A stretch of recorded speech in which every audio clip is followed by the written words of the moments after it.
Hey guys, and welcome to another brand new video. Hope you guys are ready for kind of a fun little video over here because we now have a brand new PlayStation 5 update. And I do believe it's actually kind of a bigger one too as well. From what I believe, it is actually the 9.00 update. Now, if you guys don't know, there was a beta for this one, and this was actually somewhat of a bigger PlayStation update. Now, it's not as big because we did have other various things such as them adding SSDs and also interchangeable and swappable SSDs in the console and a lot of other bigger things out there. But there is some kind of brand new features that are now being added to the console itself, and I like this. I'm kind of vibing this. Now, let's go talk about all the brand new things that got added, and I do believe a lot of you guys should be able to go update this on your console if you guys are coming home from work or had a chance to see it update as of today. So if you guys will all sit back, relax, and enjoy it. And as well, make sure you guys are subscribed with the notifications on. We have the Twitter and Twitch room down below. Give me your thoughts if you guys like any of these updates, and of course, sign up for all the nice little salt links down below, and let's dive on into the video itself. So, as I mentioned, it's kind of a big one. Right now, the 9.00 is kind of a big one. But I want them to do something really dope for the 10.0 update. I forgot on my sock. I can explain.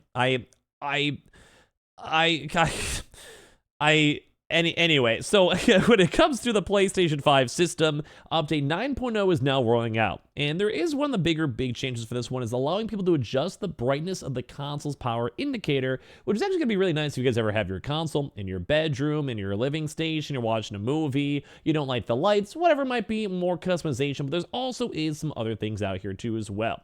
So Sony right now has released the PlayStation 5 System Software Update 9.0, and it was in a beta for a little bit. If you guys remember, we did make a beta video a few months ago when it was first coming out, and it was also published basically right now, confirming the patch notes and everything else they're going to go and change. So this update for Sony's console is kind of a smaller one, but like I said, some kind of cool stuff, where it lets you adjust the brightness of your PlayStation 5's power indicator, improves the DualSense mic noise compression, and lets you interact with the share screen using pointers and emojis, and it also enhancing the DualSense speaker audio. So basically, it's a really big controller update and really big small console update, but either way, we take these quality of life updates.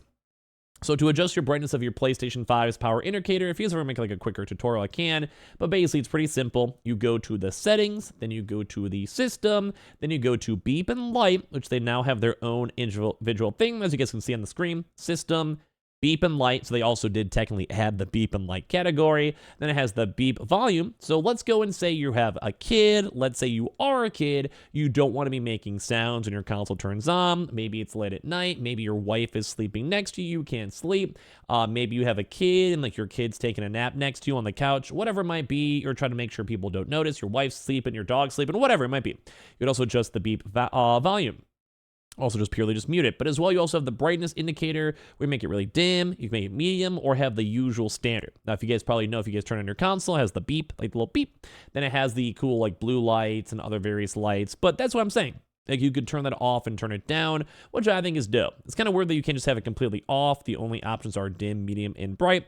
But at the end of the day, hey, I'm cool that this is a very random and strange quality of life update, but it's probably the bigger one that I could actually see practicality for it. Like I said, maybe you're with your roommates, maybe someone's trying to sleep, whatever it might be, kind of cool to go and see. So as for the DualSense though, although this is more, I think, also big updates.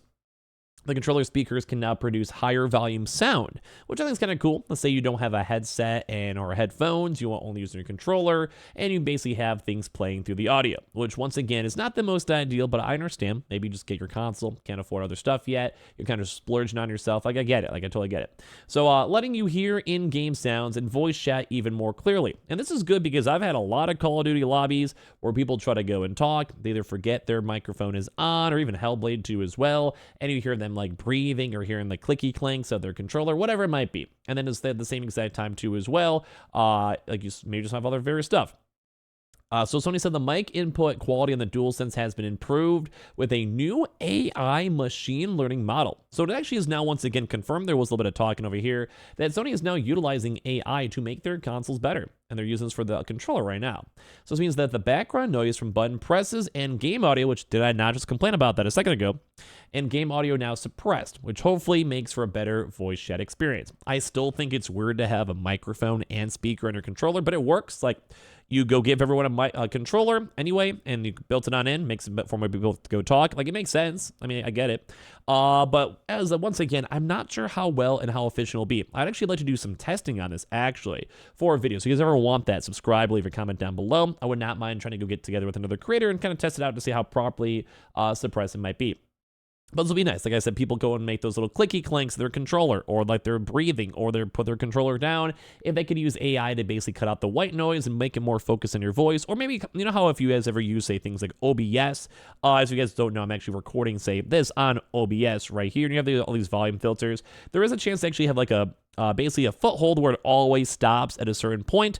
Maybe that's also what they try to do too as well. Or basically you could do the same thing on a lower end where it always basically stops right here. So maybe it's like a threshold where you can't hear it. Either way, this is probably good for people who are playing random FIFA games, NBA games, Call of Duty games, have open mic lobbies, whatever it might be. This is a win. We take this.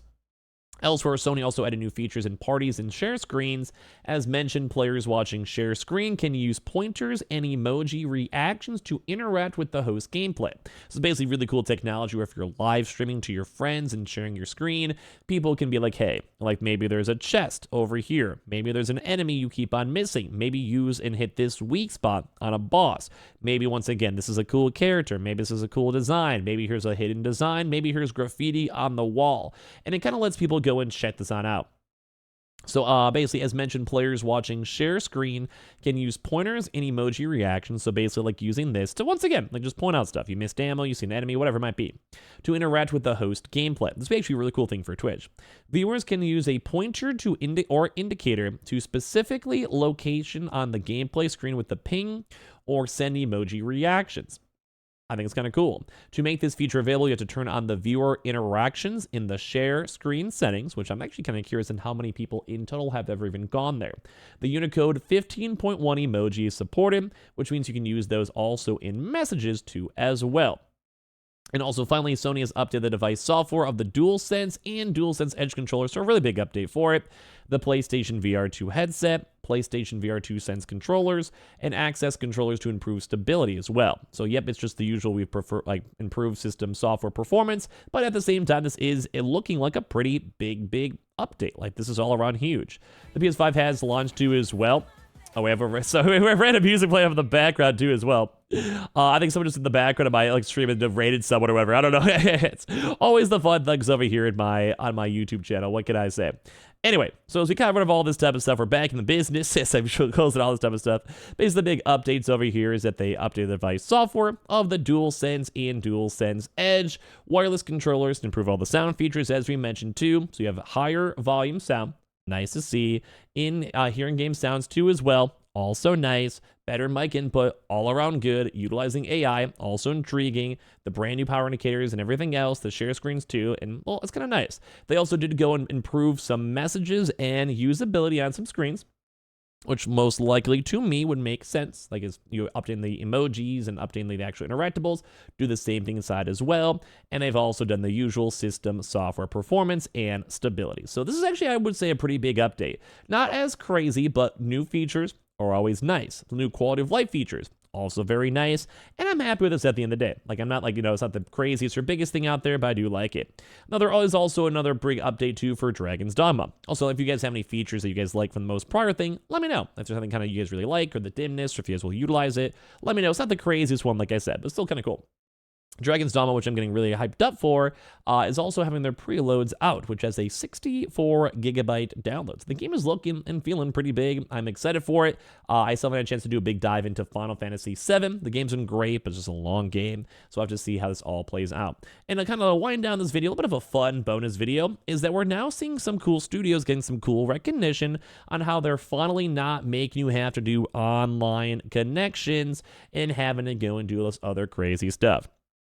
So it's nice. Like, I'm not really the biggest fan of always online gameplay, and the fact that we're seeing cool games over here from Moon Studios, No Rest from the Wicked, is nice. We should almost standardize this a little bit more for single-player games, and any single-player game that really heavily requires you to stay online is not a good vibe and not something I like.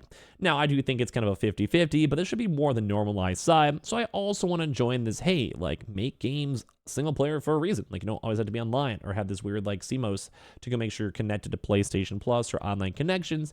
because sometimes I just want to have a cool offline mode, which I think is kind of fun. I think it's kind of cool. Even if it's a multiplayer game, you have it so you can play offline, and also it's a priority to it as well. So give me your thoughts and comments, everything down below. Make sure you guys are subscribed. I'll have another video all throughout today, so be on the lookout for that, and follow the Twitter, Twitch, and all that good stuff. And I appreciate y'all very, very much for watching. Y'all are beautiful. I'll talk to you guys all soon.